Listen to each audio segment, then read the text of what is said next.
সেই দেখো report positive এসেছে। জেনি তুমি এখানে? ও এখানে কি করছে? জেনি শোনো বলছি, এখানে কি লেখা আছে বলো? তুমি এতটা খারাপ আগে জানতাম না। ছি, এখানে তো সব প্রমাণ আছে। আর কি প্রমাণ করতে চাও তুমি? তুমি এতটা ক্যারেক্টারলেস জানলে তোমার সাথে কখনো থাকতে চাইতাম না। বা তোমাকে একাই বড় করতে পারবো। এসবের পেছনে আবার রোহানের হাত নেই তো? স্যার, ও মাত্রই দেশে ফিরেছে শুনলাম। ম্যাডাম ম্যাডাম দাঁড়ান, আরেকবার একটু ভেবে দেখেন প্লিজ। তখনই রোহানের মেসেজ চলে আসে জেনির কাছে। জেনির চোখের সামনে সব স্মৃতি ভাসতে থাকে, তাদের একসাথে কাটানো 5টি বছর।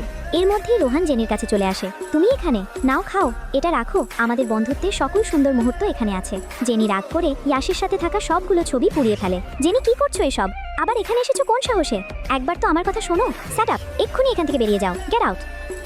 জেনি, আমার সাথেই কেন এমন হয় সব সময়? জেনি, শুনতে পাচ্ছো? জেনি, তোমার কফি। কি দেখছো স্ক্রিনে? বলো কেন এসব করেছো? কে করতে বলেছে? রোহান, কালকে কি আবার একবার দেখা করতে পারি? কেন নয় মা, ও আসবে তোমার সাথে দেখা করতে।